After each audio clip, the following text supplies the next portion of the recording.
Assalomu alaykum hurmatli tinglovchilar. Bugun navbatdagi video darsimizni boshlaymiz. Bugun sizlar bilan igna bargli daraxtlarning shitty kasalligi va unga qarshi kurash choralari bo'yicha gaplashamiz. Marhamat. Xo'p, demak, igna bargli kasalliklarda uchraydigan shitty kasalligi bu keng tarqalgan hamda xavfli kasalliklardan bittasi hisoblanadi. Bu guruh kasalliklar o'rmon xo'jaligida juda ham katta zarar yetkazadi. Ignabarg kasalliklar ta'sirida doimiy yashil daraxtlarning barglari to'kilib ketadi. O'sishi sekinlashadi va kasallikka chidamliligi pasayadi. Ya'ni boshqa kasalliklarga ham chidamliligi pasayib, o'simlik zaiflashib boshlaydi. Bundan tashqari istirohat bog'lar va xiyobonlarga ekilgan ignabargli daraxtlar o'zlarining manzaraliligi, ya'ni o'sha yashilligini yo'qotadi. Igna barglarda uchraydigan kasalliklar har xil, ammo eng ko'p tarqalgan va zarar keltiradiganlarga shitty kasalligini misol keltirishimiz mumkin. U barcha turdagi igna barglarni zararlaydi. Demak, bizni respublikamiz sharoitida Toshkent shahrida ekilib o'sha turli xil o'sha bog'lardagi, ishxonalardagi atrofida ekilgan igna bargli daraxtlarning barchasida biz mana shu kasallikni uchratishimiz mumkin. Kasallik belgilari, demak, o'ziga xos belgilar, ya'ni barglarining, o'sha ignalarining sarg'ayishi va to'kilishi bilan kuzatiladi. Mana bu rasmda ko'rinib turibdi. Demak, pastki tomonda qarag'ayda, demak, barglarning ignalarini sarg'ayib qolishi. Tepada, demak, ayrim nimalarda qora dog'lar hosil bo'lishini ham kuzatishimiz mumkin ekan. Bu o'sha birinchi o'rinda ignalarni sarg'ayishi bu o'simlikning ko'rkamligini yo'qolishiga sabab bo'ladi. Agar kichkina yoshdagi nihollar bo'lsa, ularni zaiflashib, so'lib qolishiga ham, qurib qolishiga ham olib kelishi ehtimoli katta bo'ladi. Mana bu rasmda ko'rib turibmizki, demak, o'sha yosh nihollarda, o'sha igna bargli nihollarni, demak, qurib qolishi kuzatilyapti. Mana barcha ignalari sarg'ayib ketgan. Mana bular endi bu o'simlikni, demak, biz olib tashlab boshqa ekishga to'g'ri keladi endi bunaqa holatda. Xo'p, umuman shitty kasalligini bir nechta turkumga mansub zamburug'lar qo'zg'atadi. Bu kasallik zamburug'li kasallik.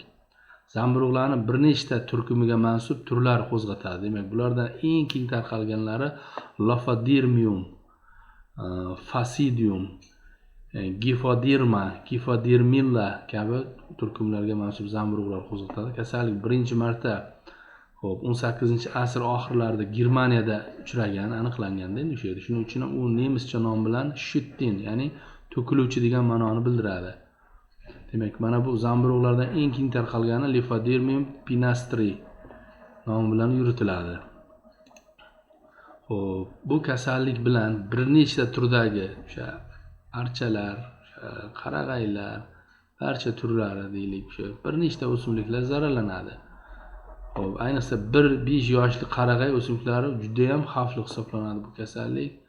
Oddiy qarag'aydan tashqari qora qirim, tog' qora qarag'aylarni ham kasallantiradi, ammo ularga unchalik katta zarar yetkazmaydi. Vimut, kedr va boshqa tur qarag'aylarga yanada kamroq zarar keltiradi. Baribir barcha o'sha igna bargli o'simliklarni hammasini zararlaydi. Mana bu rasmda ko'rib turibmiz kasallikni. O'sha oldin sarg'ish dog'lar shaklida namoyon bo'lib, keyin o'sha joyda to'qimalari nobud bo'lishi hisobiga, demak, qo'ng'ir tusga kirib qolganini ko'rishimiz mumkin bo'ladi.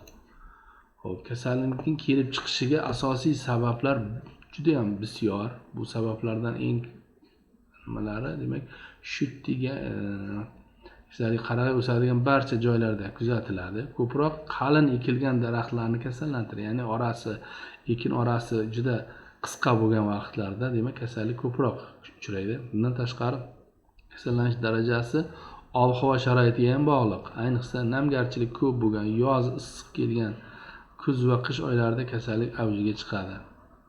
Bilamizki, o'sha igna bargli daraxtlar, zararli daraxtlar, bular yil 12 oy rivojlanishdan davom etadi. Kasallik ham shunga moslashgan desak ham bo'ladi, chunki bu qish kuzlarda ham davom etib ketaveradi bu kasallik.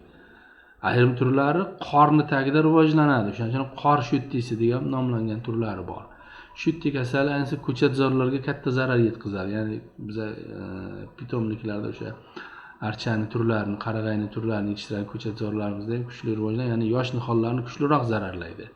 Kasallangan ko'chatlarni yulib tashlash, yo'qotish kerak bo'ladi. Ba'zan ko'p miqdorda ekish materiallarini yoqib tashlashga ham to'g'ri keladi. Chunki juda ham keng tarqalib ketgandan keyin unga bir qarshi kurash olib borishda ilojisi bo'lmay qoladi. Majbur bo'lamiz uni yoqib yo'q qilishga. Kasallik o'rmon daraxtlari ham ko'p zarar yetkazadi. 3-4 yoshli kasallangan ko'chatlarning navdalari kalta. Uchlari xuddi boya cho'tkaga o'xshab qoladi.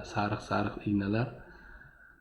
Oldingi yil hosil bo'lgan ignalarni to'kilib ketadi. Natijada demak o'simlik kasalliklariga chidamligi pasayadi, ya'ni immuniteti pasayib ketadi-da natijasida. Xo'p, endi bunga qarshi qanday kurash choralari olib borishimiz mumkin bo'ladi? Demak, shu yerga qarshi kurash choralari profilaktik, agrotexnik va kimyoviy usullarning kompleksini o'z ichiga oladi. Bu chora-tadbirlar kasallikning rivojlanishini oldini olishga, uning kuchini pasaytirishga, zararni pasaytirishga, kamaytirishga va igna barglarining umumiy holatini, ya'ni o'simlikning umumiy holatini yaxshilashga qaratilgan bo'ladi. Dastlab profilaktika choralarini ko'rishimiz bo'ladi. Demak, profilaktika choralarida chidamli tur va navlarni tanlashimiz kerak bo'ladi, ya'ni kasallikka chidamli bo'lgan.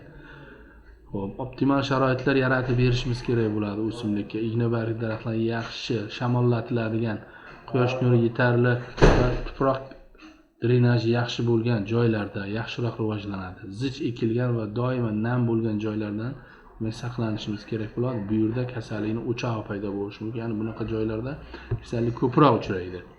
Sanitariya maqsadida kesishimiz kerak bo'ladi. Ya'ni o'sha zararlangan joy ko'pincha igna bargli o'simliklarda novdalarning shoxlarining uchidan boshlanadi ko'pincha. Buni biz boyagi rasmda ham ko'rdik. Mana bu rasmda ko'rdik. Mana uch tomonda. Mana shu joydan kesishimiz kerak bo'ladi. Ham joydan kesib olib tashlab, buni tagida qoldirmasdan chiqarib tashlashimiz kerak. Bundan tashqari, o'sha to'kilgan ignalar bor, sarg'ayib to'kilgan. Ularni tezda tozalab olib chiqarib yoqib yuborishimiz ham bu narsaga sanitariya maqsadida ishlatiladi. Xo'p. Bundan tashqari agrotexnik tadbirlar, chora-tadbir, tuproqni yumshatish va mulchalash, tuproqni yaxshi holatda saqlash, demak, ildizlarga havoning yetib borishini yaxshilaydi va namlikning to'planib qolish ehtimolini kamaytiradi. Bu esa shu kasallik rivojlanish xavfini pasaytiradi. Bunga masalan boshqacharoq nima qiladigan bo'lsak, yondashadigan bo'lsak, tuproqni yumshatish va mulchalash avvalo o'simlikni rivojlanishi uchun qulay sharoit qilib beryapmiz biz. Tuproqda yaxshi rivojlanadi, ildizlar bemalol uzoqqa boradi. Tuproqdan yaxshi oziqlanadi. O'simlikning o'ziga biz qulay sharoit yaratib bersak, o'simligimiz sog'lom bo'lib, ya'ni immuniteti ham baland bo'lib rivojlanadi. Bundan tashqari, muntazam sug'orish va oziqlantirib turish. Oziqlantirish juda katta rol o'ynaydi o'simlikning immunitetini oshishida. Sog'lom daraxtlar kasalliklarga kamroq chalinadi. Qurg'oqchilik davrlarida daraxtlarni yetarli miqdorda sug'orishimiz kerak bo'ladi. Bilamiz, igna bargli daraxtlar har doim mo'tadil haroratlarda, mo'tadil hududlarda yaxshi rivojlanadi. Bu degani ularning namligi ham, tuproq namligi ham yetarli holatda bo'lishi kerak bularga. Daraxtlarning sog'ligini saqlash uchun o'g'itlardan to'g'ri foydalanish, ayniqsa bahorda azotli, kuzda esa kaliy, fosforli o'g'itlarni qo'llash ham talab etiladi. Bundan tashqari, hozirgi kunda juda ham ko'p turdagi o'sha ildizdan tashqari oziqlantirish uchun qo'llaniladigan oziqalar bor. Mana bu yerda men misol keltiryapman. Zelyonniy igla, yashil igna degan bitta o'g'it bor. Bu o'g'itni mana qarang, igna bargi daraxt va butalarni oziqlantirish uchun maxsus mo'ljallangan suvda eriydigan mineral o'g'it. Undan to'g'ri foydalanish yosh navdalarning to'g'ri shakllanishini ta'minlaydi. O'simlikka noqulay atrof-muhit sharoitlariga yuqori bardoshlilik beradi. Igna barglarining sarg'ayishining oldini oladi. Yashil igna tarkibidagi azot miqdorining kamligi bilan boshqa o'g'itlardan ajralib turadi. Bu esa ildiz chuklariga foydali ta'sir ko'rsatadi. Bu o'g'itimiz juda ham foydali. Tarkibida magniy bor, mana ko'rdim. Magniy oksidi 16.7%, mana oltin gugurtni ham ko'ryapmiz tarkibida mana. Bu o'sha doim o'sha igna barglarning yashil bo'lib turishida katta rol o'ynaydi-da. Bu immunitetini ham oshirib beradi. Biz buni qo'llashimiz juda ham o'sha igna bargli archalarning hammasini yashil holatga kelishida katta yordam beradi. Bundan tashqari, ikkinchi mana fitozont degani bor, mana bu rasmda ko'rib turibmiz. Buni ham o'zimizda O'zbekistonda, Toshkentda bor. Bu ikkalasi ham, bunisi ham Toshkentda bor. Buni olib ishlatishimiz mumkin. Bu mana qarang, fitozant xvoyniy degan bu igna bargli o'simliklarning ildiz otish va rivojlanishi uchun mo'ljallangan maxsus tabiiy preparat. Igna bargli o'simliklarning sog'lomligini, nafaqat ularning manzara xususlarini rivojlantiradi va tashqi ko'rinishini chiroyli qiladi. hayotchanligini asosi hamdir. Immunitetini oshirib beradi bular. Agar o'simlik zaiflashsa, zamburug' kasallari oson chalinadi va po'stahorlar hujumiga duch kelishi mumkin. Mana qarangda, mana bu nimani o'zi, fitozontni o'zi ham kasalliklarga chidamliligini orttiryapti, ham o'sha archada keng uchraydigan, ko'p tarqaladigan boyagi unsimon qurtlarga ham immunitetini oshirib beradi. Barcha innovatorlar ham bizning yer uchastkalarimizga mos kelavermaydi. Ko'pchiligining tuproqqa yoki atrofdagi o'simliklarga nisbatan o'ziga xos talablari mavjud. Bundan tashqari ularning aksariyati juda sekin o'sadi va rivojlanish dastlabki bosqichlarida maxsus parvarishga muhtoj bo'ladi. Ana o'sha paytda bizga mana bu fitozont hvoyni juda ham qo'l keladi bizni o'sha yetishtirayotgan archalarimizda. Igna bargli manzarali daraxtlarimizni chiroyli bo'lib, yam-yashil bo'lib o'sishiga katta yordam beradi deb o'ylayman. Biz buni qo'llashimiz kerak. Bundan tashqari kimyoviy kurash choralarida bir qancha turdagi preparatlar bor. Juda ham ko'p turdagi fungisidlar bor. Bu Shutti kasalligini, demak, davolash hamda profilaktika qilish uchun qo'llaniladi. Demak, fungisidlardan kasallik faol tarqalganda daraxtlarga demak ishlov berish samarali hisoblanadi. Mis asosidagi fungisidlar, masalan, bordo suyuqligi yoki zamonaviy sistemali preparatlar, skor, tapas qo'llash tavsiya etiladi. Biz bordo suyuqligini har doim profilaktika uchun qo'llashimiz juda ham katta foyda beradi. Ya'ni biz o'sha qarag'aymi yo boshqa nimami, archami hali kasallik tushishidan oldin ham 1% qilib buni purkashimiz kerak bo'ladi. Bu Shutti kasalligini oldini olishga katta yordam beradi. Bordo suyuqligi. Bundan tashqari kasallik endi paydo bo'lganda o'sha bahorda deylik, o'sha birinchi belgilar, tekda ignalar sarg'ayishi bilan birdan tapaz yoki skor yoki fundazol ham juda yaxshi ta'sir qiladi bunga. Bulardan ishlov berishni talab etadi.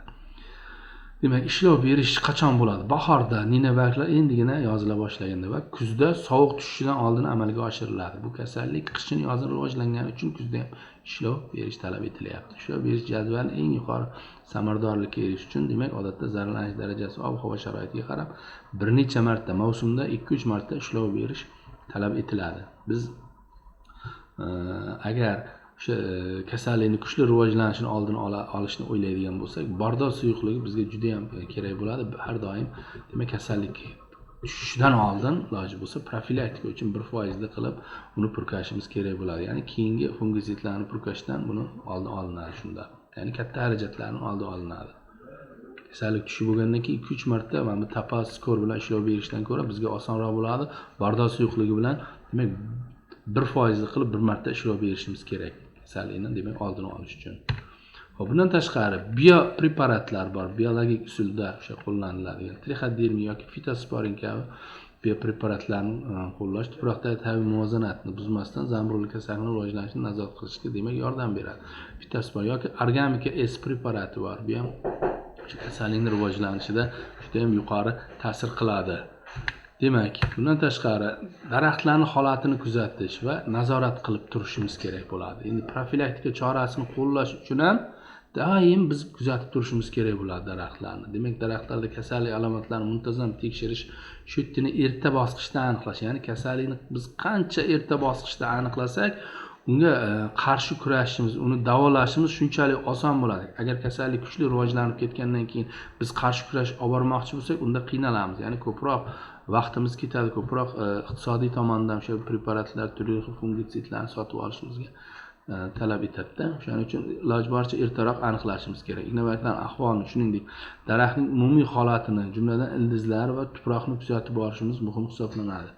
Ko'pincha mana hozir yangi qurilayotgan binolarning atrofida biz turli xil archa yoki o'sha igna barglilarni ekishlarni ko'ryapmiz. Ko'pincha ayrim ko'chatlar, nihollar to'satdan qurib qolishi kuzatilyapti-da. Biz ko'pincha e'tibor qilyapmizki, uni qaysidir hasharot yoki zararli organizm yoki bir kasallik ta'sirida deb o'ylaymiz-da odatda. Lekin aslida biz o'shani ildizlarini ochib qaraydigan bo'lsak, o'sha yangi qurilish bo'lgan joylar atrofida yoki o'sha yangi ekilgan joyda ildiz atrofini bir kuzatib qo'yishimizni ham tavsiya etgan bo'lardik. Sababi ko'pincha o'sha qurilish chiqindilari yer ostiga ko'mib yuboriladi-da odatda. O'sha ko'mib yuborilganda betonlar, katta toshlarga ildiz borib taqiladigan bo'lganda, o'sha paytda demak o'simlikning qurib qolishi kuzatiladi ko'pincha. Biz o'zimiz ham tajribamizdan o'tgan bu narsa, bir ikki marta shunaqa holatlarni ko'rganmiz, sizlarga ham shuni tavsiya etgan bo'lardik. Demak, bugungi o'sha video darsimiz o'z nihoyasiga yetdi. Keyingi video darslarda ko'rishguncha xayr salomat bo'ling.